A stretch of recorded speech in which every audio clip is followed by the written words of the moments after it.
tahun Partai Persatuan Pembangunan.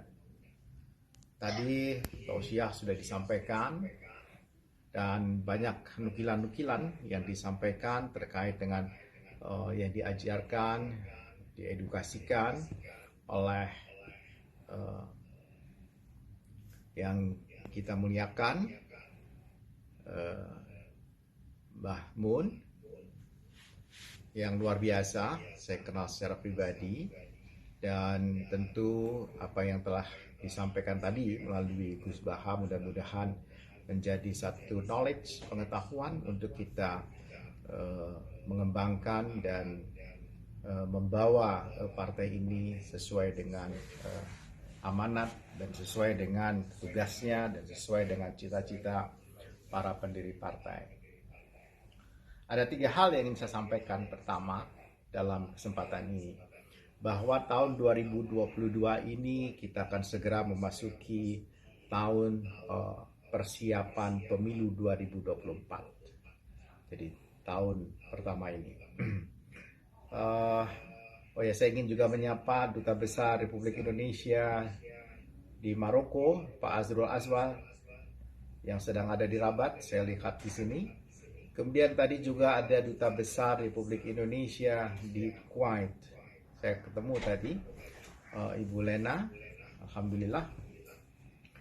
Dan tahun 2022 ini adalah tahun yang benar-benar harus kita manfaatkan, kita gunakan sedemikian rupa menjadi langkah-langkah awal kita untuk menjemput pemilu 2024 dengan lebih tertib, lebih teratur, dan lebih siap.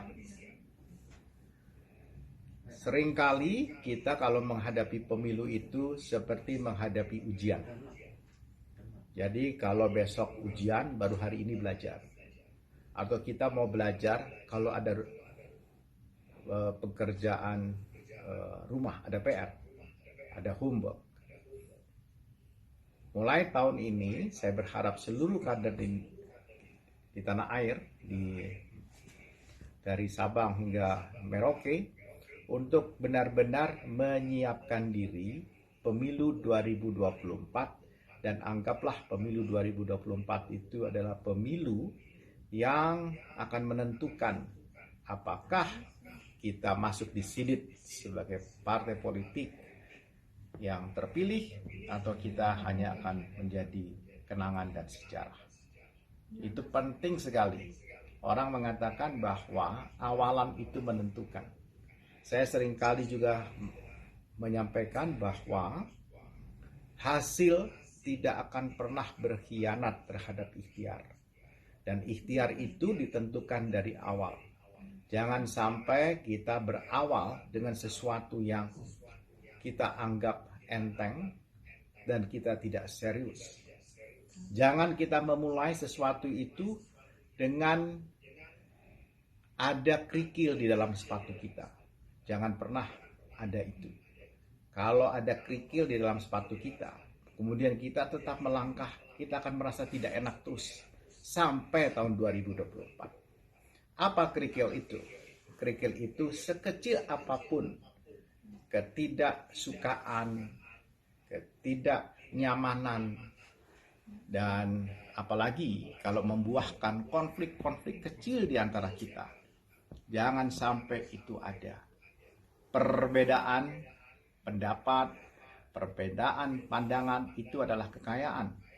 Tadi juga disampaikan oleh Gus Baha bahwa memang perbedaan itu adalah sesuatu yang sunatullah dan sesuatu yang memang tidak dapat kita hindarkan. Dan kita tahu bahwa perbedaan itu justru harusnya menjadi kekuatan kita.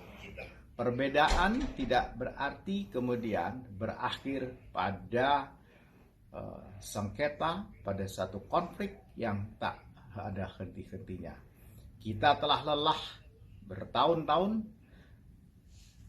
berada di kisaran dan di pusaran konflik itu. Jadi sekali lagi, tahun 2022 Kita harus mengayunkan langkah kita, dan kita menggunakan, kalau kita menggunakan sandal ataupun sepatu, jangan sampai ada kerikil di dalamnya. Karena itu akan membuat konsolidasi kita tidak berjalan dengan baik. Yang kedua, yang perlu kita siapkan adalah ketulusan dan keikhlasan dari kita masing-masing. Ketulusan dan keikhlasan masing-masing di antara kita itu penting sekali untuk memberikan kesempatan seluas-luasnya kepada partai, bukan kepada individu, kepada partai, agar muncul kader-kader terbaik, agar muncul orang-orang terbaik yang dapat mewakili atau mewakilkan Partai Persatuan Pembangunan di ajang pemilu 2024 yang akan datang. Kita tentu akan mengatakan semuanya adalah orang baik dan semuanya orang-orang yang pantas dan patut untuk maju ke depan, untuk dipilih. Tetapi sekali lagi, seperti saya di kabinet, ada 270 juta penduduk Indonesia. Anggota kabinet hanya berapa? Ada 270 juta rakyat Indonesia, hanya ada 575 anggota DPR. Ada 270 juta rakyat Indonesia, hanya berapa eselon 1 di pemerintahan. Ada 270 juta rakyat Indonesia, ada berapa jumlah pengusaha besar kita, dan seterusnya. Dan ini bukan berarti kemudian kita ingin menihilkan atau menganggap orang-orang yang lain tidak punya potensi, tidak punya kans, tidak punya kesempatan. Sama sekali tidak. Saya hanya ingin menghimbau, marilah kita sama-sama memberikan kesempatan, membuka peluang sebaik-baiknya agar muncul kader-kader terbaik, agar orang-orang yang terbaik itu hadir. Kita saksikan bagaimana pemilu-pemilu sebelumnya, di masa Orde Baru, kemudian di masa reformasi, muncul tokoh-tokoh Partai Persatuan Pembangunan yang hebat dan yang luar biasa, yang kemudian menjadi ikonik bukan hanya untuk Partai Persatuan Pembangunan, tetapi untuk semua mereka yang pernah mengenal Partai Persatuan Pembangunan. Jadi saya mohon dengan amat sangat ketulusan ini, keikhlasan ini dapat diwujudkan dalam bentuk-bentuk kehidupan kepartaian yang sebenarnya. Kita baru saja menyelesaikan muswil dan muscap di seluruh Indonesia, dan saya juga tidak semua terus terang saya paham, saya kenal seseorang, tetapi saya percaya dengan proses-proses demokrasi. Saya percaya dengan proses-proses yang secara rasional dapat dipertanggungjawabkan. Dan saya percaya kader-kader P3 semuanya adalah kader-kader yang tawadu, yang benar-benar pantas dan patut untuk diikuti keputusan-keputusannya. Bukan mereka yang diberikan tanggung jawab kemudian dengan sewenang-wenangnya mengambil keputusan-keputusan itu.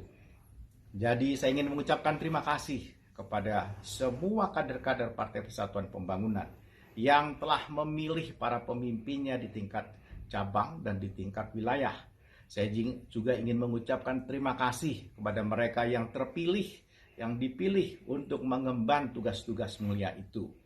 Jadi baik yang memilih dan yang dipilih dan akhirnya terpilih adalah kader-kader terbaik, dan mari kita sing-singkan lengan baju kita, benar-benar bekerja bersama-sama untuk kesuksesan, untuk kemegahan, untuk bangkitnya kembali Partai Persatuan Pembangunan, agar kita bisa buktikan kepada khalayak publik di Indonesia, di tanah air, bahwa Partai Persatuan Pembangunan yang dikenal sebagai empunya, yang dikenal sebagai ibu dari partai-partai politik yang berasaskan Islam, benar-benar dapat menunjukkan sebagai partai yang telah dewasa, yang mampu mengatasi keadaan-keadaan yang sesulit apapun